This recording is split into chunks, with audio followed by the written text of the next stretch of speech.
मिट्टी की सौंधी खुशबू उड़ने लगी। गिरजा खाना पकाने जा रही थी कि इतने में उसके दरवाजे पर इक्का आकर रुका। उसमें से एक औरत उतर पड़ी। उसके साथ एक महरी थी। उसने ऊपर आकर गिरजा से कहा, बहू जी, आपकी सखी आ रही है। यह सखी पड़ोस में रहने वाली एलमन साहब की बीवी थी। एलमन साहब बूढ़े आदमी थे। उनकी पहली शादी उस वक्त हुई थी जब दूध के दांत न टूटे थे। दूसरी शादी संयोग से उस जमाने में हुई जब मुंह में एक दांत भी बाकी न था। लोगों ने बहुत समझाया कि आप बूढ़े हो चुके हैं, शादी न कीजिएगा। ईश्वर ने लड़के दिए हैं, बहुएं दी हैं, आपको किसी बात की तकलीफ नहीं हो सकती। मगर एलमन साहब खुद बूढ़े और दुनिया देख चुके थे, आदमी थे अच्छे। इन शुभचिंतकों की सलाह का जवाब व्यवहारिक उदाहरण से दिया। नमस्कार दोस्तों, स्वागत है आप लोगों का मेरी चैनल पर। आइए सुनते हैं आज की कहानी मनावन। बाबू दयाशंकर उन लोगों में थे जिन्हें उस वक्त तक सोहबत का मजा नहीं मिलता जब तक कि वह प्रेमिका की जबान की तेजी का मजा न उठाए। रूठे हुए को मनाने में उन्हें बड़ा आनंद मिलता। फिरी हुई निगाहें कभी कभी मोहब्बत के नशे में मत वाली आंखों से भी ज्यादा मोहक जान पड़ती, आकर्षक लगती। झगड़ों में मिलाप से ज्यादा मजा आता। पानी में हल्के हल्के झकोले कैसा समा दिखा जाते हैं। जब तक दरिया में धीमी धीमी हलचल न हो, सैर का लुफ्त नहीं। अगर बाबू दयाशंकर को इन दिलचस्पियों के कम मौके मिलते थे तो उनका कसूर न था। गिरजा स्वभाव से बहुत नेक और गंभीर थी। उसे अपने पति की रुचि का अनुभव हो चुका था, इसलिए वह कभी कभी अपनी तबीयत के खिलाफ सिर्फ उनकी खातिर से उनसे रूठ जाती थी। मगर यह नींव की दीवार हवा का एक झोंका भी न संभाल सकी। उसकी आंखें, उसके होठ, उसका दिल, यह बहरूपिया का खेल ज्यादा देर तक न चल सका। आसमान पर घटाएं आती मगर सावन की नहीं, कुआर की। वह डरती कहीं ऐसा न हो कि हंसी हंसी से रोना आ जाए। आपस की बदजगी के ख्याल से उनकी जान निकल जाती थी। मगर इन मौक़ों पर बाबू साहब को जैसी जैसी रिझाने वाली बातें सूझती, वह खास विद्यार्थी जीवन में सूझी होती, तो वह कई साल तक कानून से सिर मारने के बाद भी मामूली करलक न रहते। दयाशंकर को कौमी जलसों से बहुत दिलचस्पी थी। इस दिलचस्पी की बुनियाद उसी जमाने में पड़ी जब वह कानून की दरगाह के मुजाविर थे और वह अक तक कायम थे। रुपयों की थैली गायब हो गई थी मगर कंधों में दर्द मौजूद था। इस साल कॉन्फ्रेंस का जलसा सतारा में होने वाला था। नियत तारीख से एक रोज पहले बाबू साहब सतारा को रवाना हुए। सफर की तैयारियों में इतने व्यस्त थे कि गिरजा से बातचीत करने की भी फुर्सत न मिली थी। आने वाली खुशियों की उम्मीद उस क्षणिक वियोग के ख्याल के ऊपर भारी थी। कैसा शहर होगा, बड़ी तारीफ सुनते हैं।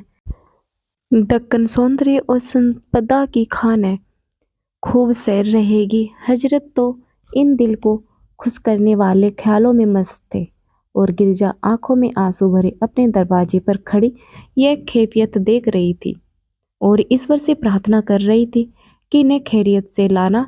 वह खुद एक हफ्ता कैसे काटेगी, यह ख्याल बहुत ही कष्ट देने वाला था। गिरजा इन विचारों में व्यस्त थी। दयाशंकर सफर की तैयारियों में। यहाँ तक कि सब तैयारियां पूरी हो गई। इक्का दरवाजे पर आ गया। बिस्तर और ट्रंक उस पर रख दिए और तब विदाई भेंट की बातें होने लगी। दयाशंकर गिरजा के सामने आए और मुस्कुराकर बोले, अब जाता हूँ। गिरजा के कलेजे में एक बर्छी सी लगी। बरबस जी चाहत कि उनके सीने से लिपट कर रोऊं। आंसुओं की एक बाढ़ सी आंखों में आती हुई मालूम हुई, मगर जबत करके बोली, जाने को कैसे कहूँ, क्या वक्त आ गया। दयाशंकर, हाँ, बल्कि देर हो रही है। गिरजा, मंगल की शाम को गाड़ी से आओगे ना। दयाशंकर, जरूर, किसी तरह नहीं रुक सकता। तुम सिर्फ उसी दिन तक मेरा इंतजार करना। गिरजा, ऐसा ना हो भूल जाओ, सतारा बहुत अच्छा शहर है। दयाशंकर हंसकर, वह स्वर्ग ही क्यों न हो, मंगल को यहाँ जरूर आ जाऊंगा। दिल बराबर यही रहेगा, तुम जरा भी न घबराना। यह कहकर गिरजा को गले लगा लिया और मुस्कुराते हुए बाहर निकल आए। इक्का रवाना हो गया। गिरजा पलंग पर बैठ गई और खूब रोई, मगर इस वियोग के दुख, आंसुओं की बाढ़, अकेलेपन के दर्द और तरह तरह के भावों की भीड़ के साथ एक और ख्याल दिल में बैठा हुआ था, जिसे वह बार बार हटाने की कोशिश करती थी। क्या इनके पहलू में दिल नहीं है, या है तो उस पर उन्हें पूरा पूरा अधिकार है? वह मुस्कुराहट जो विदा होते ही दयाशंकर के चेहरे पर लग रही थी, गिरजा की समझ में नहीं आती थी। सतारा में बड़ी धूम थी। दयाशंकर गाड़ी से उतरते तो वर्दीपोश वॉलंटियर ने उनका स्वागत किया। एक फिटन उनके लिए तैयार खड़ी थी। उस पर बैठकर वह कॉन्फ्रेंस पंडाल की तरफ चले। दोनों तरफ झंडियां लहरा रही थी। दरवाजे पर बंदरवारें लटक रही थी। औरतें अपने झरोके से और मर्द बरामदों में खड़े होकर खुशी से तालियां बजाते थे।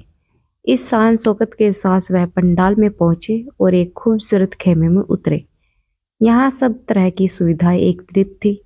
10 बजे कॉन्फ्रेंस शुरू हुई। वक्ता अपनी अपनी भाषा के जलवे दिखाने लगे। किसी की हंसी दिल लगी से भरे हुए चुटकुलों पर वाह वाह की धूम मच गई। किसी की आग बरसने वाले तकरीरें दिलों में जोश की तरह लहरा रहे थे। भाषणों के मुकाबलों में हंसी दिल लगी और बात कहने की खूबी को लोगों ने ज़्यादा पसंद किया। श्रोताओं को उन भाषणों में थिएटर के गीतों का आनंद हुआ। कई दिन तक यही हालत रही और भाषणों की दृष्टि से कॉन्फ्रेंस को शानदार कामयाबी हासिल हुई।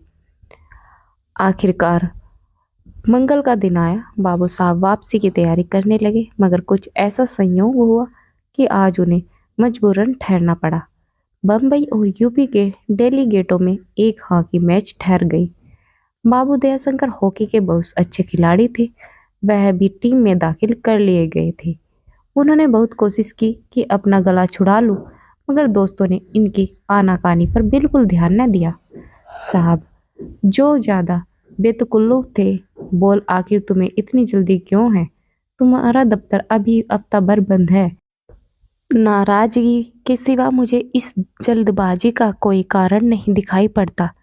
दयाशंकर ने जब देखा कि जल्द ही मुझ पर बीवी का गुलाम होने की फजीलत कसी जाने वाली है, जिससे ज़्यादा अपमानजनक बात मर्द की शान में कोई दूसरी नहीं कही जा सकती, तो उन्होंने बचाव की कोई सूरत न देखकर वापसी मुलतवी कर ली और हॉकी में शरीक हो गई। मगर दिल में यह पक्का इरादा कर लिया कि शाम की गाड़ी से जरूर चले जाएंगे, फिर चाहे कोई बीवी का गुलाम नहीं, बीवी का गुलाम का बाप कहीं एक न मानेंगे।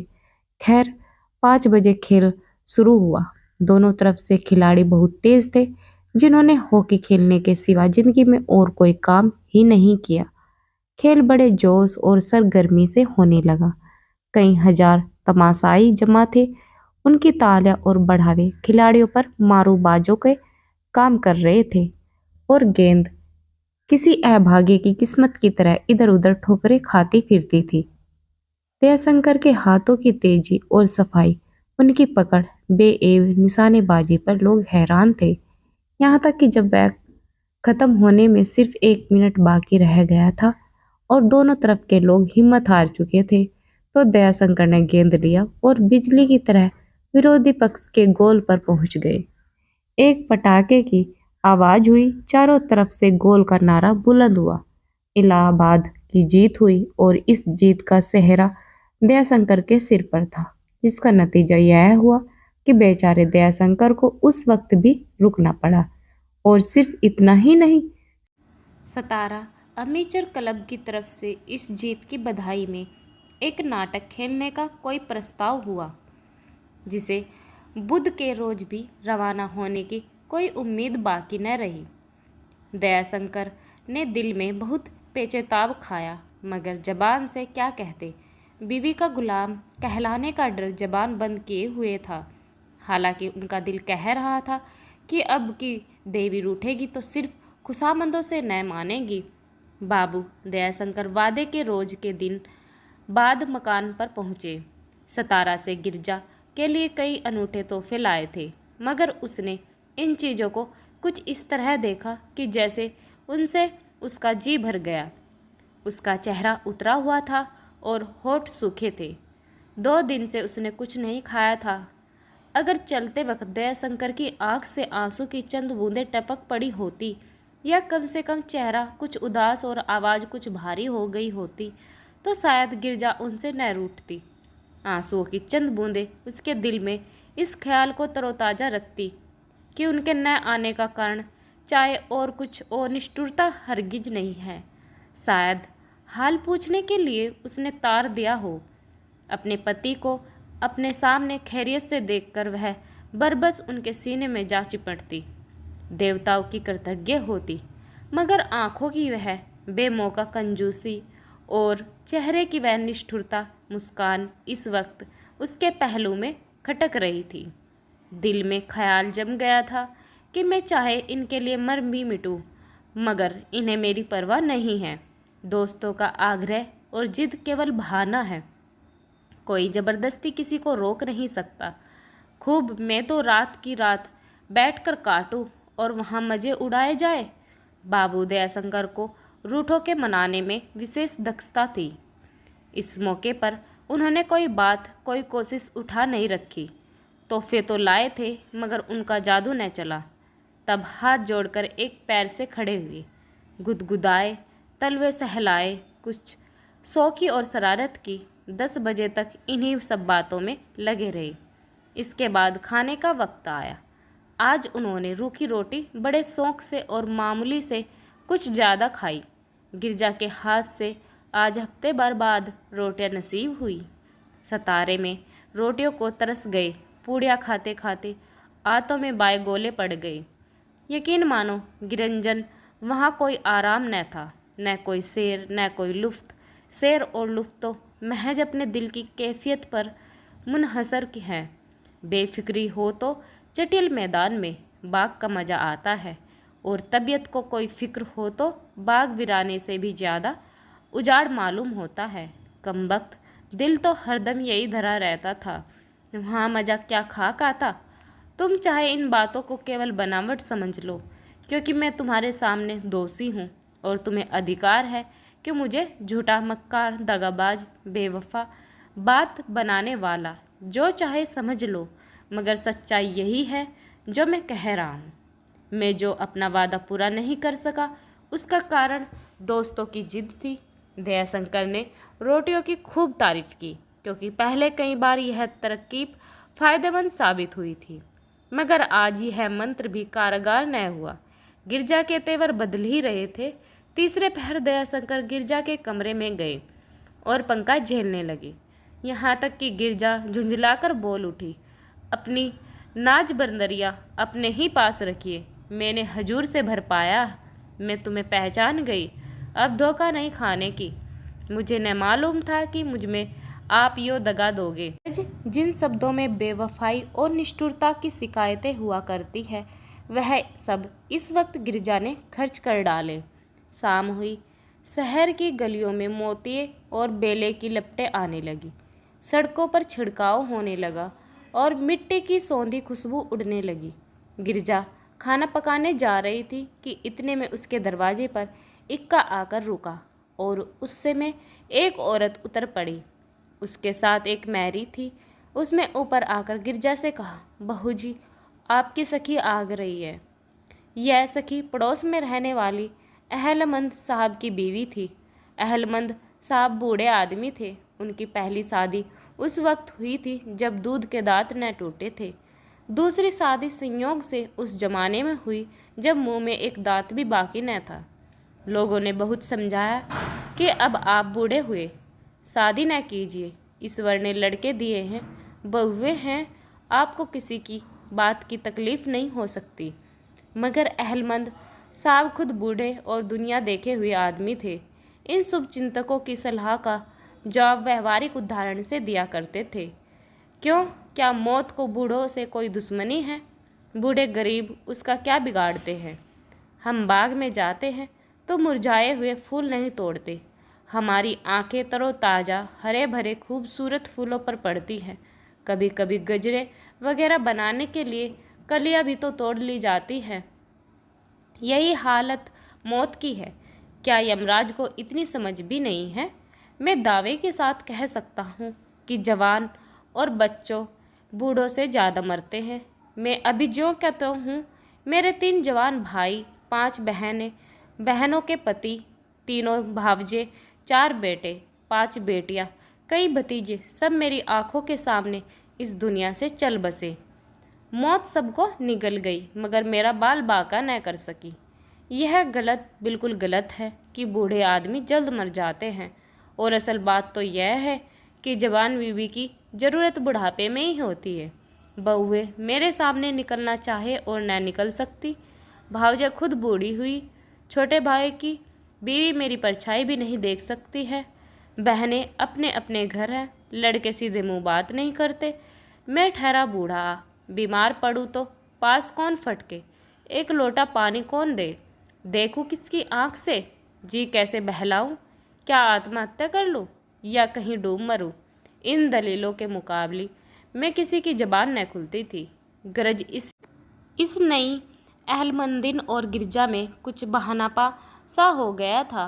कभी कभी उससे मिलने आ जाया करती थी। अपने भाग्य पर संतोष करने वाली स्त्री थी। कभी शिकायत या रंज की एक बात जबान से न निकलती थी। एक बार गिरजा ने मजाक में कहा था कि बूढ़े और जवान का मेल अच्छा नहीं होता। इस पर वह नाराज हो गई और कई दिन तक न आई। गिरजा महरी को देखते ही फौरन आंगन में निकल आई और गो उस वक्त मेहमान का आना नगावारा गुजारा, मगर महरी से बोली, बहन अच्छी आई, 2 घड़ी दिल बहलेगा। जरा देर में अहलमंदिन साहब गहने से लदी हुई घूंघट निकाले छमछम करती हुई आंगन में आकर खड़ी हो गई। गिरजा ने करीब आकर कहा, वाह सखी, आज तो तुम दुल्हन बनी हो, मुझसे पर्दा करने लगी हो क्या? यह कहकर उसने घूंघट हटा दिया और सखी का मुंह देखते ही चौंक कर कदम पीछे हट गई। दयाशंकर ने जोर से ठहाका लगाया और गिरजा को सीने से लिपटा लिया और विनती के स्वर में बोले, गिरंजन अब मान जाओ, ऐसी खता फिर कभी न होगी। मगर गिरंजन अलग हट गई और रुखसाई से बोली, तुम्हारा बहुरूप बहुत देख चुकी हूँ, अब तुम्हारा असली रूप देखना चाहती हूँ। दयाशंकर प्रेम नदी की हल्की हल्की लहरों का आनंद तो जरूर उठाना चाहते थे, मगर तूफान से उनकी तबीयत भी उतना ही घबराती थी जितना गिरजा की, बल्कि शायद उससे भी ज़्यादा। हृदय परिवर्तन के जितने मंत्र उन्हें याद थे वह सब उन्होंने पढ़े और उन्हें कारागार न होते देखकर आखिर उनकी तबीयत को भी उलझन में होने लगी। यह वे मानते थे कि बेशक मुझसे खता हुई, मगर खता उनके ख्याल में ऐसी दिल जलाने वाली सजाओं के काबिल न थी। मनाने की कला में वह जरूर सिद्धहस्त थे, मगर इस मौके पर उनकी अकल ने कुछ काम नहीं किया। उन्हें ऐसा कोई जादू नजर नहीं आता था जो उठती हुई काली घटाओं और जोर से पकड़ते हुए झोंकों को रोक दे। कुछ देर तक वह उन्हीं ख्यालों में खामोश खड़े रहे और फिर बोले, आखिर गिरंजन अब तुम क्या चाहती हो? गिरजा ने अत्यंत सहानुभूति शून्य बेपरवाही से मुंह फेर कर कहा, कुछ नहीं। दयाशंकर, नहीं, कुछ तो जरूर चाहती हो, वरना 4 दिन तक बिना दाना पानी के रहने का क्या मतलब? क्या मुझ पर जान देने की ठानी है? अगर यही फैसला है तो बेहतर है तुम यूँ जान दो और मैं कत्ल के जुर्म में फांसी पाऊँ, किस्सा तमाम हो जाए। अच्छा होगा, बहुत अच्छा होगा, दुनिया की परेशानियों से छुटकारा हो जाएगा। यह मंत्र बिल्कुल बेअसर न रहा। गिरजा आंखों में आंसू भरकर बोली, तुम खामखा मुझसे झगड़ना चाहते हो और मुझे झगड़े से नफरत है। मैं तुमसे न बोलती हूँ और न चाहती हूँ कि तुम मुझसे बोले। तकलीफ़ गवारा करो। क्या आज शहर में कहीं नाच नहीं होता, कहीं हॉकी मैच नहीं है, कहीं शतरंज नहीं बिछी हुई है? वही तुम्हारी तबीयत जमती है, आप वहीं जाइए, मुझे अपने हाल पर रहने दीजिए, मैं बहुत अच्छी तरह हूँ। दयाशंकर करुण स्वर में बोले, क्या तुमने मुझे ऐसा बेवफा समझ लिया है? गिरजा जी, हाँ, मेरा तो यही तजुर्बा है। दयाशंकर, तो तुम सख्त गलती पर हो। अगर तुम्हारा यही ख्याल है तो मैं कह सकता हूँ कि औरतों की अंतर्दृष्टि के बारे में जितनी बातें सुनी हैं वह सब गलत गिरंजन मेरे दिल में है। गिरजा ने बात काट कर कहा, सच आपके भी दिल में है। यह आज नई बात मालूम हुई। दयाशंकर कुछ झेप कर बोले, खैर जैसा तुम समझो। मेरे दिल न सही, मेरा जिगर न सही, दिमाग तो साफ जाहिर है कि ईश्वर ने मुझे नहीं दिया, वरना वकालत में फेल क्यों होता। गोया मेरे शरीर में सिर्फ पेट है, मैं सिर्फ खाना जानता हूँ। और सचमुच है ऐसा ही। तुमने मुझे कभी काफा करते नहीं देखा। तुमने कई बार दिन दिन भर कुछ नहीं खाया। मैं पेट भरने से कभी बाज नहीं आया। लेकिन कई बार ऐसा भी हुआ कि दिल और जिगर जिस कोशिश में असफल रहे, वह इसी पेट ने पूरी कर दिखाई। या कहो कि कई बार इसी पेट ने दिल और दिमाग और जिगर का काम कर दिखाया। मुझे अपने इस अजीब पेट पर कुछ गर्व होने लगा था, मगर अब मालूम हुआ कि मेरे पेट की बोहियां लोगों को बुरी मालूम होती है। इस वक्त मेरा खाना न बने, मैं कुछ न खाऊंगा। गिरजा ने पति की तरफ देखा। चेहरे पर हल्की सी मुस्कुराहट थी। वह यह कह रही थी कि यह आखिर बात तुम्हें ज़्यादा संभल कर कहनी चाहिए थी। गिरजा और औरतों की तरह यह भूल जाती थी कि मर्दों की आत्मा को भी कष्ट हो सकता है। उसके ख्याल में कष्ट का मतलब शारीरिक कष्ट था। उसने दयाशंकर के साथ और चाहे जो रियायत की हो, खिलाने पिलाने में उसने कभी भी रियायत नहीं की। और जब तक खाने की दैनिक मात्रा उनके पेट में न पहुंचती, उसे उनकी तरफ से ज़्यादा अंदेशा नहीं होता था। हजम करना दयाशंकर का काम था। सच पूछिए तो गिरजा की ही शक्तियों ने उन्हें हॉकी का शौक दिलाया, वरना अपने और सैकड़ों भाइयों की तरह उन्हें दफ्तर से आकर हुक्के और शतरंज से ज़्यादा मनोरंजन होता था। गिरजा ने यह धमकी सुनी तो तोरिया चढ़ाकर बोली, अच्छी बात है, न बनेगा। दयाशंकर दिल में कुछ चेप से गए। उन्हें इस बेरहम जवाब की उम्मीद नहीं थी। अपने कमरे में जाकर अखबार पढ़ने लगे।